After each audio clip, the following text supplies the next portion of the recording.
Kita akan melanjutkan pembacaan dari Destined to Reign. Sekarang bab yang keempat. Judulnya Kita Telah Dirampok. Kadang-kadang Tuhan marah kepadaku. Kadang-kadang Ia senang kepadaku. Kadang-kadang Ia memberkatiku. Kadang-kadang Ia mengutukku. Kadang-kadang Tuhan mempedulikanku, kadang-kadang Ia meninggalkanku. Hari ini Ia membuatku makmur, tapi besok Ia mungkin memberikanku kemiskinan untuk membuatku rendah hati. Hari ini Ia menyembuhkanku, tetapi besok Ia mungkin memberikanku suatu penyakit untuk memberiku suatu pelajaran. Hari ini Tuhan mengampuniku atas semua dosaku, besok aku yang bertanggung jawab atas dosa-dosaku. Selamat datang di dunia skizofrenia kekristenan. Inilah yang banyak orang percaya sedang dengarkan dan percayai hari-hari ini. Kadang-kadang Tuhan memang baik, kadang-kadang tidak. Kadang-kadang Ia senang, kadang-kadang tidak. Mereka bimbang dan ragu, tidak pernah dijangkarkan pada Yesus Kristus. Orang-orang percaya seperti itu sedang hidup di antara dua ikatan perjanjian, yaitu ikatan perjanjian yang lama dan ikatan perjanjian yang baru. Mereka percaya pada pesan campuran yang memberitahu mereka bahwa Tuhan kadang-kadang memang marah kepada mereka dan kadang-kadang senang kepada mereka. Jika Anda bertanya kepada mereka, kapan Tuhan senang kepada Anda? Mereka akan menjawab, saat saya melakukan yang benar. Jika Anda bertanya lagi kepada mereka, apakah itu berarti bahwa saat Anda berbuat salah, Tuhan marah kepada Anda? Mereka akan menjawab, ya, Tuhan marah kepada saya saat saya berbuat salah. Sahabatku, orang-orang yang percaya bahwa Tuhan kadang-kadang marah kepada mereka adalah orang-orang yang masih hidup di bawah ikatan perjanjian yang lama berupa hukum Taurat dan tidak hidup di bawah ikatan perjanjian yang baru berupa kasih karunia. Di bawah hukum Taurat, Tuhan menuntut kebenaran dari manusia. Saya ulangi. Di bawah hukum Taurat, Tuhan menuntut kebenaran dari manusia. Tetapi di bawah kasih karunia, Tuhan menyediakan kebenaran bagi manusia. Saya ulangi. Di bawah kasih karunia, Tuhan menyediakan kebenaran bagi manusia. Di bawah hukum Taurat, segala sesuatu tergantung pada manusia dan kepada kepatuhannya. Tetapi di bawah hukum Taurat, tetapi di bawah kasih karunia, segala sesuatu tergantung pada Yesus Kristus dan apa yang Ia lakukan di kayu salib. Hukum Taurat menuntut, tetapi tidak akan melakukan apapun untuk menolong. Atau barangkali bisa dibilang hukum Taurat itu tidak berdaya melakukan apapun untuk menolong. Sementara kasih karunia memberikan dan telah memberikan segala sesuatu untuk Anda. Pernahkah Anda memerhatikan bahwa dalam ikatan perjanjian yang lama yang didasarkan pada hukum Taurat Musa, semuanya didasarkan pada apa yang Anda harus lakukan, apa yang Anda harus lakukan. Hitung saja jumlah frase kamu jangan yang muncul di kitab Keluaran pasal 20 di mana hukum Taurat diberikan. Bandingkanlah ini dengan ikatan perjanjian yang baru berupa kasih karunia di mana Tuhan berfirman dari Ibrani 8 ayat 8 sampai dengan 12. Di ayat 8 dikatakan, Aku akan mengadakan perjanjian baru dengan kaum Israel dan kaum Yehuda, tidak seperti perjanjian yang telah aku buat dengan nenek moyang mereka. Ayat 10 menyatakan, Aku akan menaruh hukumku dalam pikiran mereka dan menuliskannya dalam hati mereka, dan aku akan menjadi Tuhan mereka dan mereka akan menjadi umatku. Ayat 12 mengatakan, dan aku akan menaruh belas kasihan terhadap mereka yang melakukan kesalahan. Aku tidak akan mengingat-ingat lagi dosa-dosa serta pelanggaran-pelanggaran mereka.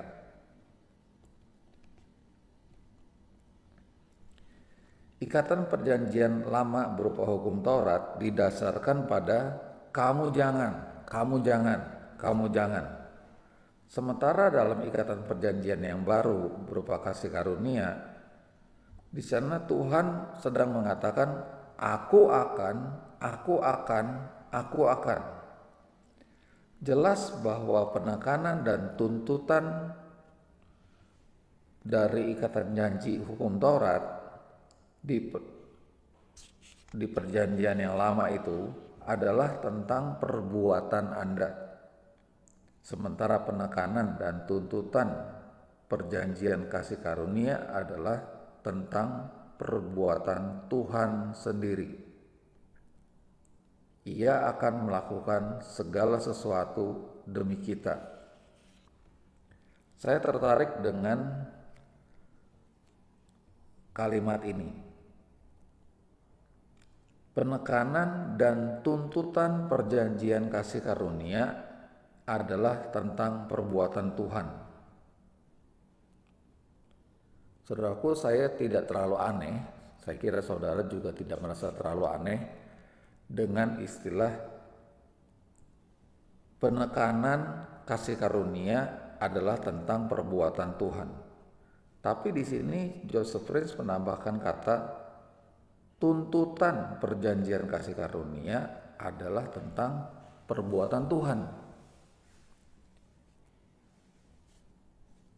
Jadi rupanya perjanjian kasih karunia ini juga mengandung tuntutan. Dan tuntutannya adalah perjanjian kasih karunia harus didasarkan semata-mata kepada perbuatan Tuhan. Dengan kata lain, Tuhan ingin kita tidak ikut campur. Itu urusan Dia. Dia yang akan melakukannya. Dan Dia minta kita tidak ikut campur. Ikut campur bagaimana? Ikut campur mengupayakan kebenaran kita. Tuhan bilang, tolong jangan ikut campur, biar aku yang mengerjakan dan kamu terima hasilnya. Luar biasa. Saya mendapat berkat luar biasa dari pemahaman ini. Ia akan melakukan segala sesuatu demi kita.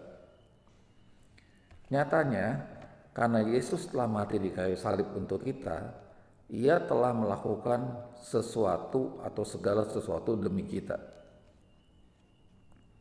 Ingatlah, kekristenan adalah sudah selesai. Kekristenan bukan lakukan. Yesus datang untuk menetapkan atau menegakkan ikatan perjanjian baru berupa kasih karunia. Dan di bawah ikatan perjanjian baru ini, Tuhan tidak lagi marah kepada Anda, karena kemarahan dan murkanya telah ditumpahkan sampai habis pada tubuh Yesus di kayu salib. Kemarahan dan murkanya atas dosa telah ditumpahkan sampai habis pada tubuh Yesus di kayu salib. Kasih karunia memberikan kebenaran dan telah mencapainya demi kita, untuk kita. Perhatikanlah ini baik-baik, karena ini akan mengubah kehidupan Anda secara radikal. Satu-satunya alasan Yesus dapat berseru "sudah selesai" di kayu salib itu adalah karena kemarahan Tuhan terhadap dosa telah sepenuhnya ditimpakan kepada tubuhnya. Yesus tidak dapat berdusta. Dan jika kemarahan Tuhan sudah sepenuhnya dihabiskan, bagaimana mungkin Tuhan marah kepada Anda sekarang? Bagaimana Tuhan dapat marah kepada Anda padahal Ia telah berfirman, "Aku tidak akan mengingat-ingat dosa-dosa dan pelanggaran-pelanggaran mereka lagi." Itu Ibrani 8 ayat 12 yang tadi kita baca.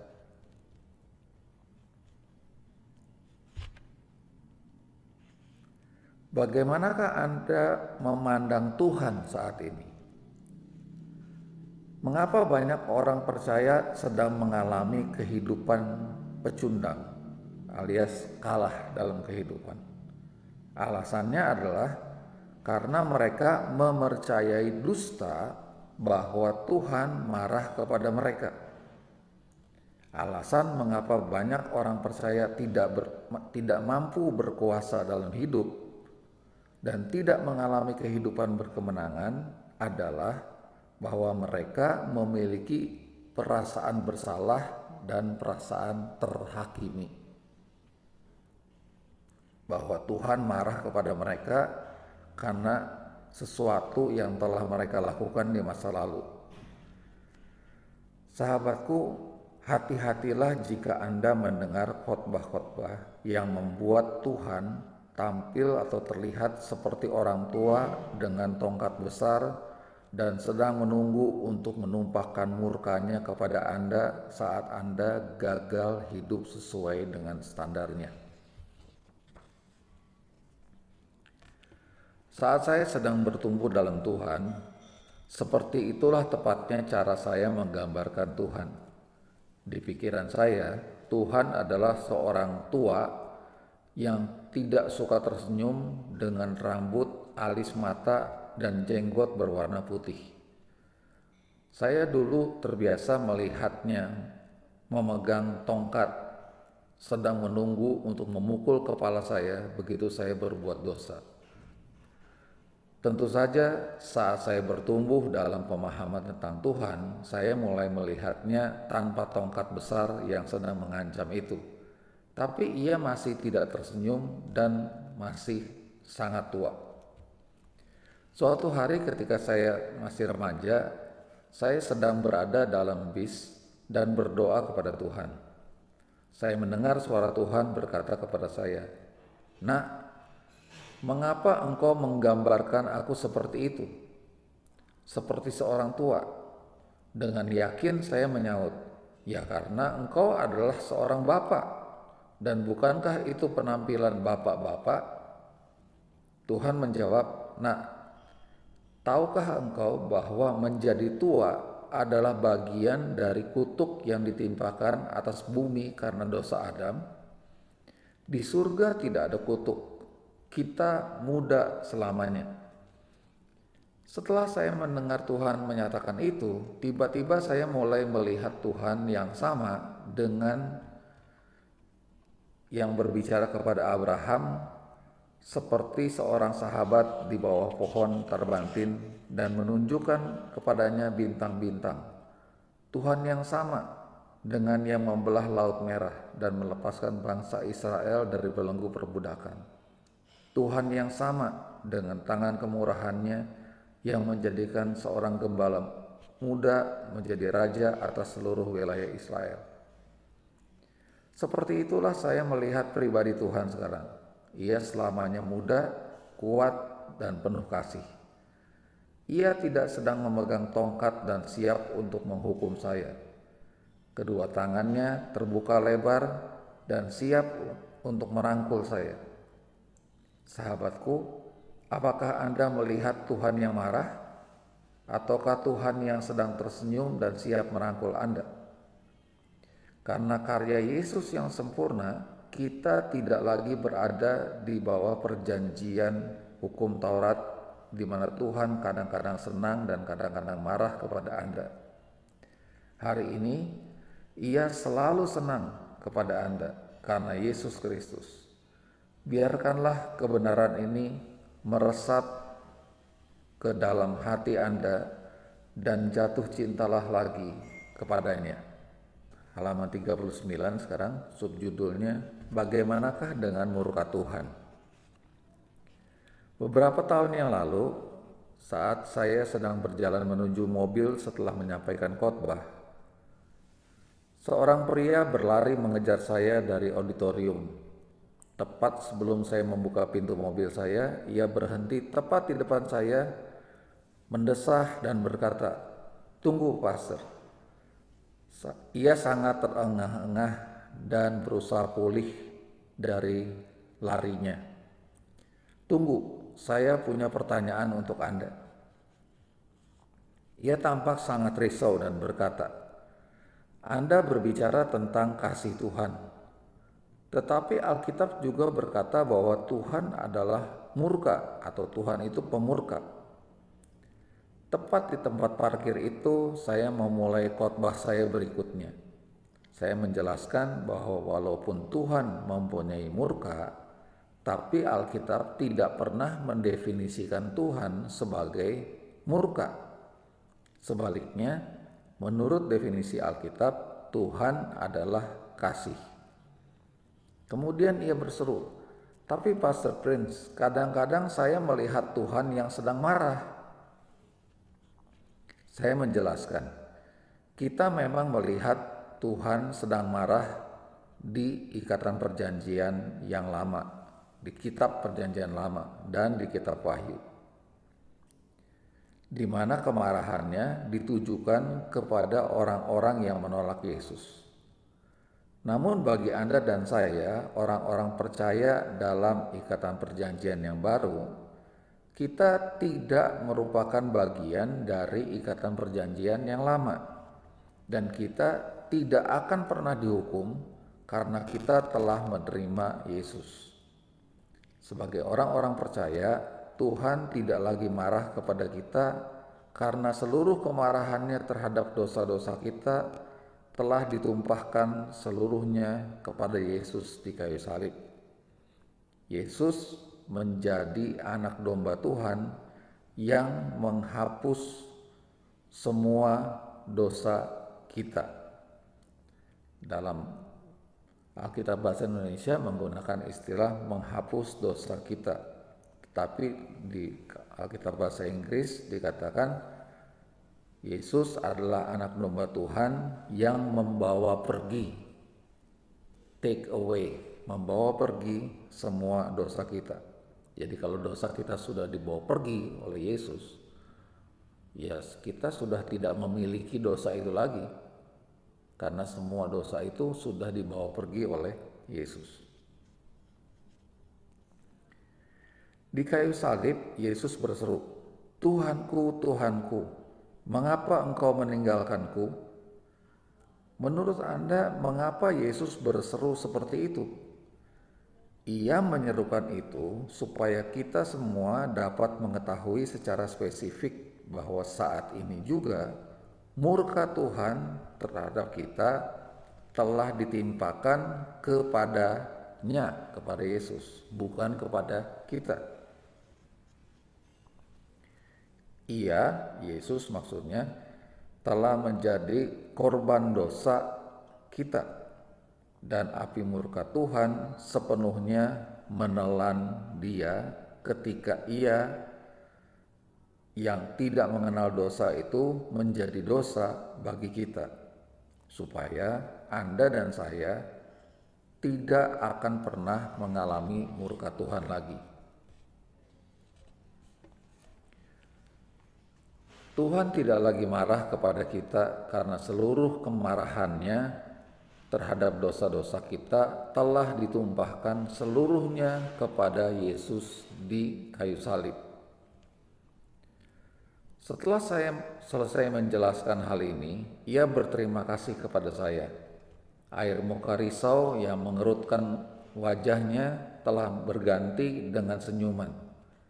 Saya percaya bahwa sementara ia berjalan pergi, ada suatu kedamaian dan keyakinan di dalam hatinya bahwa Tuhan tidak lagi marah kepadanya, karena dosa-dosanya telah dihakimi sepenuhnya di atas kayu salib di Kalvari. Haleluya. Banyak orang percaya pada masa kini yang sama seperti orang itu. Mereka percaya bahwa Tuhan adalah kasih, tapi pada saat yang sama mereka juga percaya bahwa Tuhan itu bisa murka. Saat mereka membaca Alkitab, mereka kebingungan karena mereka melihat Tuhan yang sering marah di Perjanjian Lama, tetapi Tuhan yang penuh kasih di Perjanjian Baru. Apakah Tuhan mengidap sakit skizofrenia? Apakah benar bahwa Tuhan kadang-kadang marah dan kadang-kadang penuh kasih? Marilah kita mencari jawabannya pada bagian berikutnya. Memahami perjanjian dengan benar. Penting bagi kita untuk memahami bahwa Tuhan berkarya melalui perjanjian-perjanjian, melalui ikatan perjanjian. Kalau dalam istilah bisnis, melalui kontrak-kontrak, kesepakatan, deal bisnis. Karena hal itu menjelaskan bagaimana Tuhan memberkati manusia. Di bawah ikatan janji yang lama yang diberikan lewat Musa, jika bangsa Israel mematuhi 10 perintah Tuhan, 10 besar atau hukum Taurat, maka mereka akan diberkati. Jika sebaliknya, mereka akan dikutuk dan dihukum. Renungkanlah ini sejenak. Apakah mereka dikutuk karena Tuhan itu pemurka? Tidak. Mereka dikutuk karena mereka gagal mematuhi persyaratan perjanjian. Dalam perjanjian tentu Anda tahu bahwa ada hal-hal yang dituntut dari kedua belah pihak yang membuat perjanjian itu. Dalam hal ini Tuhan memberikan hukum Tauratnya dan manusia berjanji akan mematuhinya. Ketika manusia gagal, maka dia akan dituntut atau akan mengalami hukuman atau kutuk. Jadi ikatan perjanjian yang lama itu adalah ikatan perjanjian yang mengandalkan kemampuan manusia untuk mematuhi hukum Taurat, dan mereka, yaitu umat Israel, tidak dapat melakukannya. Kabar baiknya adalah bahwa Anda dan saya tidak berada di bawah persyaratan dari ikatan janji yang lama itu. Sungguh ini adalah kabar baik, kabar yang sangat-sangat baik, bahwa Anda dan saya tidak lagi berada di bawah persyaratan dari ikatan janji yang lama itu. Melalui karya Yesus Kristus yang sempurna, kita sekarang berada di bawah perjanjian baru atau ikatan perjanjian yang baru. Dan dalam ikatan perjanjian yang baru ini, kita diberkati Tuhan bukan karena kita baik ataupun karena kita melakukan kebaikan. Singkatnya, kita diberkati karena Yesus baik dan Ia menjadikan kita baik dan diterima dengan menyucikan kita dari semua dosa oleh darahnya sendiri. Ada hal yang menarik di sini. Dikatakan bahwa kita sekarang berada di bawah perjanjian baru. Kita perlu sedikit merenungkan perkataan ini. kita sekarang berada di bawah perjanjian baru. Kenapa? Apakah karena saudara dan saya memilih untuk berada di bawah perjanjian yang baru? Tidak. Ini bukan karena pilihan kita sama sekali, tetapi karena karya Yesus. Yesus yang telah menempatkan kita sekarang di bawah ikatan perjanjian baru berupa kasih karunia. Jadi kita tidak lagi berada di bawah ikatan perjanjian yang lama, melainkan berada di bawah ikatan perjanjian yang baru. Hanya karena Yesus yang melakukannya untuk kita atau atas kita. Bukan karena kita yang memilih untuk melepaskan diri dari ikatan perjanjian yang lama, lalu berpindah ke dalam ikatan perjanjian yang baru. Tidak sama sekali. Hanya karena Yesus yang melakukannya. Saudara bisa baca itu di Roma 8 ya, ayat 3 dan 4.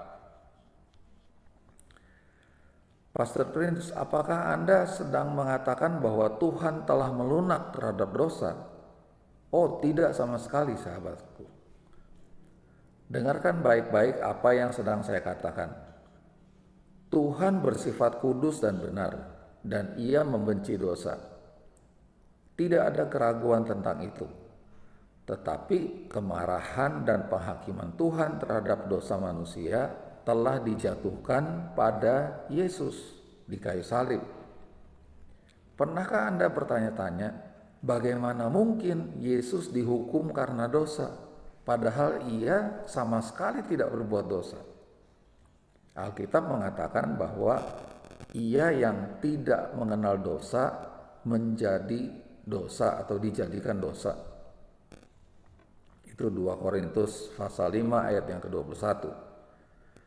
Yesus tidak berbuat dosa, tetapi hukuman atas dosa-dosa umat manusia, baik di dosa masa lalu, masa kini, dan masa depannya, secara kolektif telah dijatuhkan atas tubuh Yesus.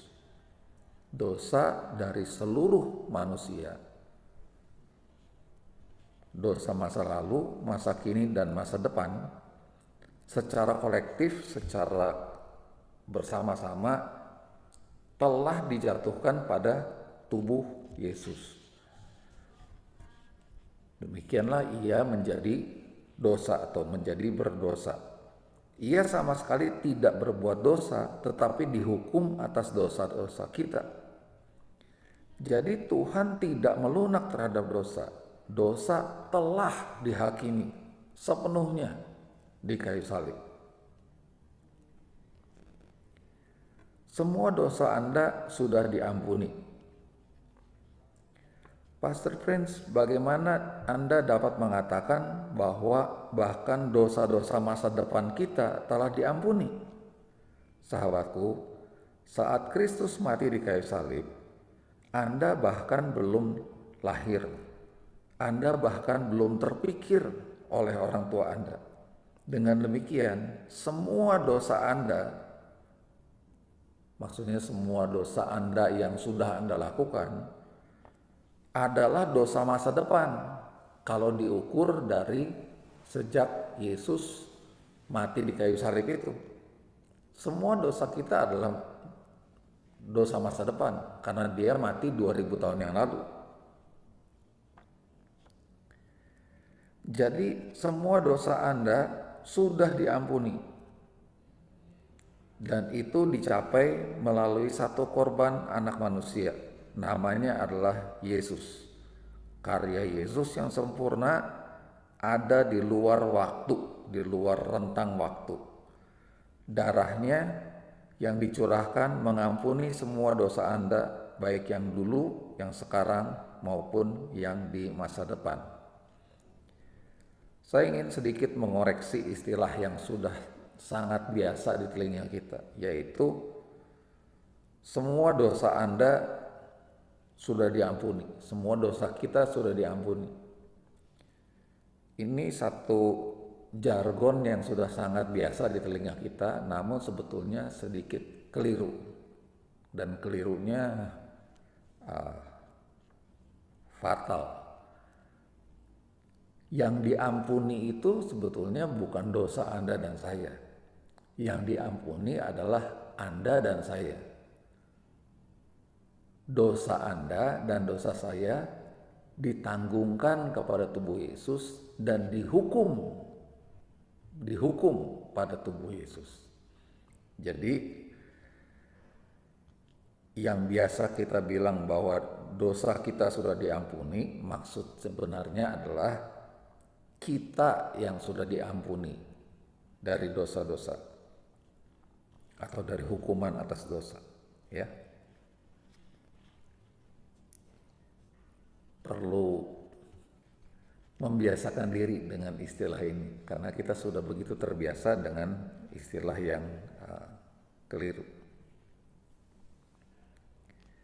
Banyak orang Kristen yang memiliki kepercayaan keliru bahwa hanya dosa-dosa masa lalu mereka saja yang diampuni. Mereka percaya bahwa saat mereka menerima Kristus, hanya dosa-dosa masa lalu mereka yang diampuni. Jadi mereka yakin bahwa mereka harus hati-hati sejak saat mereka menerima Yesus itu. Kesan seperti itulah yang diberikan kepada saya oleh para pengkhotbah Injil saat saya dibesarkan. Lalu saya membaca di Alkitab dan melihat Alkitab menyatakan bahwa setelah Ia mengampuni segala pelanggaran. Frasa itu ada di Kolose 2 ayat yang ke-13. Setelah Ia mengampuni segala pelanggaran. Sahabatku, segala artinya adalah semua. Itu berbicara tentang semua dosa sepanjang masa hidup kita. Semua dosa seumur hidup kita. Itulah yang dimaksud dengan semua. Tuhan tidak hanya menyingkirkan satu bagian dari pelanggaran-pelanggaran kita. Definisi semua menurut Tuhan tidak dibatasi oleh waktu dan ruang seperti definisi semua dalam pandangan manusia. Jika Tuhan mengatakan semua, Ia benar-benar memaksudkan semua. Pahamilah bahwa Yesus tidak perlu disalib lagi untuk dosa-dosa masa depan kita. Semua dosa masa depan juga sudah diampuni di kayu salib itu. Izinkan saya mengilustrasikannya seperti ini. Bayangkanlah bahwa Anda dan keluarga Anda telah berhasil dengan susah payah melewati kerumunan massa yang berdesak-desakan di Disneyland, di mana pawai Mickey Mouse dan kawan-kawannya sedang lewat di atas mobil-mobil berhias. Mobil berhias Donald Duck lewat dan anak-anak Anda sangat senang. Berikutnya datang Goofy, kemudian Pluto, dan wah, apakah Mickey Mouse akan lewat berikutnya? Seperti itulah kita melihat kehidupan. Kita memiliki perspektif linier. Kita melihat berbagai peristiwa tersingkap hari lepas hari. Tapi perspektif Tuhan berbeda. Ia memiliki perspektif atau pandangan helikopter. Ia berada jauh tinggi di sana, tinggi di atas pawai tersebut, dan ia bisa melihat semua mobil berhias itu dari yang paling depan, yang permulaan, sampai yang paling akhir. Ia adalah Alfa dan Omega, awal dan akhir. Dengan cara yang sama, saat Tuhan mengampuni dosa-dosa Anda di kayu salib, Ia pun melihat semua dosa-dosa Anda sepanjang hidup Anda, dari yang permulaan sampai yang akhir. Dan Tuhan telah mengambil semua dosa Anda itu. bahkan dosa-dosa yang belum Anda lakukan, dan menaruh semua itu kepada Yesus, ke tubuhnya Yesus. Semua dosa masa depan Anda telah dihakimi di kayu salib itu. Apakah pengertian ini membuat Anda berteriak, "Asyik, aku dapat melakukan apapun dan berbuat dosa apapun yang kuinginkan karena aku sudah diampuni"? Apakah begitu? Ataukah ini membuat Anda justru ingin menjalani kehidupan yang terhormat, yang memuliakan Tuhan, yang mengasihi Anda itu dengan kasih-Nya yang sempurna dan penuh?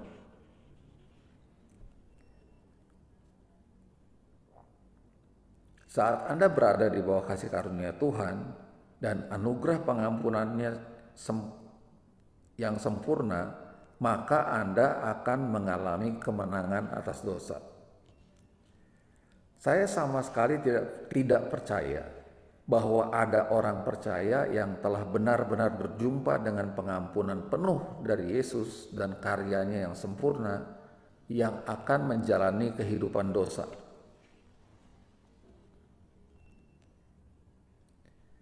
Kasih karunia dan pengampunannya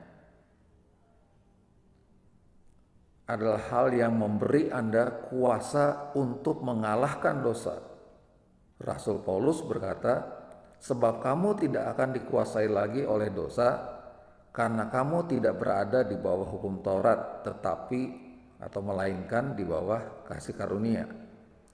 Saat Anda berada di bawah kasih karunia Tuhan dan pengampunan yang sempurna, Anda justru akan mengalami kemenangan atas dosa.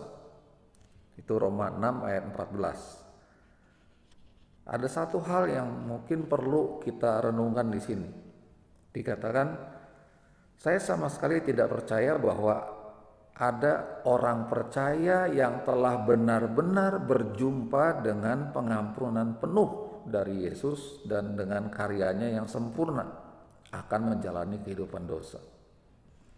Jadi yang akan membuat kita tidak akan menjalani kehidupan dalam dosa adalah ketika kita telah benar-benar berjumpa dengan Yesus Kristus, dengan kasih-Nya, dan berjumpa dengan karyanya yang sempurna itu.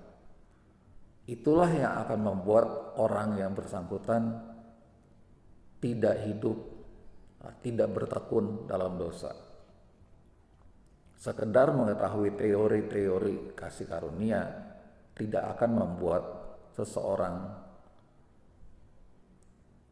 hidup menjauhi dosa atau tidak melakukan dosa.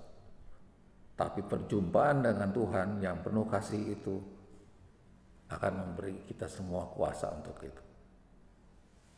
Subjudul Kesaksian tentang Kasih Karunia-Nya, halaman 43. Saya menerima kesaksian tertulis ini dari seorang saudara seiman yang terkasih di gereja saya. Isi suratnya sebagai berikut. Pastor Prince, saya hanya ingin berbagi dengan Anda apa yang kasih karunia Tuhan telah lakukan dalam kehidupan saya. Saya lahir di keluarga Kristen. Saat saya sedang bertumbuh dewasa, saya dipaksa ke gereja. Yang saya pelajari hanyalah bahwa Yesus disalibkan di kayu salib. Tetapi mengapa Ia ada di sana, saya tidak tahu. Saya benci pergi ke gereja. Orang tua saya memaksa saya ke gereja dan menegur saya, tetapi tidak membantu saya. Mungkin ini ada pembelajaran kecil buat kita, bahwa memaksakan anak melakukan hal yang benar seperti pergi ke gereja tanpa memberikan pemahaman kepada anak itu kenapa dia harus melakukannya, ternyata tidak berakibat baik bagi anak yang kita didik tersebut. Saya lanjutkan. Di SMA saya terlibat dengan geng-geng dan mulai merokok dan mabuk-mabukan. Saya mulai terlibat dalam kejahatan seperti pencurian, perusakan barang milik umum, dan perkelahian. Saya menjadi kasar, mudah marah, dan mengucapkan kata-kata kotor. Orang tua, guru, dan pembimbing sekolah saya berusaha menolong saya, tetapi tidak ada yang berhasil. Tidak dibutuhkan waktu lama sebelum saya dikeluarkan dari sekolah dan menjadi anggota gangster purna waktu, sepenuh waktu. Saya sering mengunjungi bar-bar setiap hari, serta menjadi pemabuk dan perokok. Sebagian besar teman-teman saya adalah pecandu obat-obat terlarang. Saya terlibat dalam perampokan bersenjata, dan saya melihat kehidupan saya terperosok ke jurang. Kehidupan saya berubah dari buruk menjadi lebih buruk, dan ada jeritan dalam diri saya untuk berubah. Seluruh belenggu iblis ini berakhir dan terjadi beberapa tahun yang lalu. Saya berkenalan dengan seorang gadis bernama Faith. Meskipun Faith adalah orang percaya baru, ia mau memberitahu saya tentang kasih karunia, kemurahan, dan kasih Tuhan, serta mengapa Yesus mati untuk saya. Saya kagum pada pengetahuannya tentang Yesus. Saya lahir di keluarga Kristen, tapi orang percaya yang masih baru ini lebih mengenal Yesus dibanding saya. Kemudian ia membawa saya ke gerejanya yang disebut New Creation Church. Dan sementara Anda mulai melayani, saya merasakan kehangatan menyelimuti sekujur tubuh saya, dan saya mulai menangis. Saya seolah-olah sedang jatuh cinta, tetapi saya tidak tahu kepada siapa. Itu adalah kasih yang melampaui cinta manusia, dan saya mengangkat tangan saya tinggi dan mengucapkan doa pengakuan dosa saya pada akhir kebaktian tersebut. Sejak saat itu, kehidupan saya berubah. Yesus mulai melepaskan saya dari begitu banyak belenggu. Saya mendengar Anda membagikan kesaksian tentang bagaimana anggota gereja lain dilepaskan dari kecanduan nikotin dengan mengakui kebenaran Tuhan. Dan saya mulai melakukan hal yang sama. Saya merokok sambil mengakui bahwa Yesus telah menyalibkan kecanduan nikotin saya di kayu salib, dan bahwa Ia tetap mengasihi saya meskipun saya masih merokok. Ajaib, 2 minggu kemudian kecanduan nikotin selama 19 tahun dan kecanduan minuman keras selama 6 tahun lenyap. Dengan berlalunya waktu, Yesus membebaskan saya dari geng di mana saya tergabung. Saya bahkan dibebaskan dari banyak kebiasaan buruk lain, seperti kecanduan terhadap pornografi. Sungguh, saya menjadi ciptaan baru di dalam Kristus Yesus. Setiap orang yang mengenal saya terkejut melihat perubahan saya. Saya bahkan disembuhkan dari gangguan saluran kemih yang telah saya derita selama 10 tahun. Dulu setiap malam saya harus bolak-balik ke kamar kecil, tapi sekarang saya dapat tidur nyenyak sampai pagi. Pastor Prince, apa yang tidak dapat dilakukan oleh manusia, Yesus sudah melakukannya bagi saya. Kasih karunia Tuhanlah yang mengubah saya. Saya tidak layak menerimanya, tapi saya bersyukur kepada Tuhan atas darah Yesus. Ia menerima saya apa adanya, dan sekarang saya adalah anak Tuhan. Saat saya mendengar Anda mengkhotbahkan kasih karunia Tuhan, saya tidak keluar untuk membuat geng baru, untuk merokok, mabuk-mabukan, atau melakukan percabulan. Adalah dusta jika kasih karunia Tuhan diberitakan, orang akan pergi dan berbuat dosa lebih banyak lagi. Nyatanya, kasih karunialah yang mengubah seorang celaka seperti saya. Saya percaya bahwa Tuhan telah memberkati saya supaya saya menjadi berkat. Saya ingin memberitakan kabar baik ini bahwa hanya Yesuslah yang dapat mengubah kehidupan kita. Pastor Prince, pelayanan Anda telah memberkati saya. Saya telah mengikuti kebaktian di New Creation Church selama 5 tahun dan saya bangga mengatakan bahwa ini adalah gereja saya dari Victor King, Singapura. Haleluya. Bukankah luar biasa melihat apa yang kasih karunia Tuhan dapat lakukan dalam kehidupan seseorang?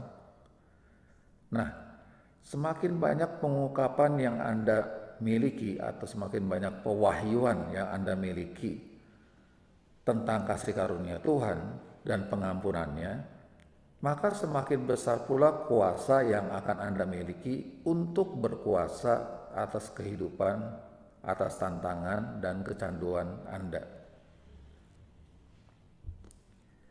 Kita sudah dirampok.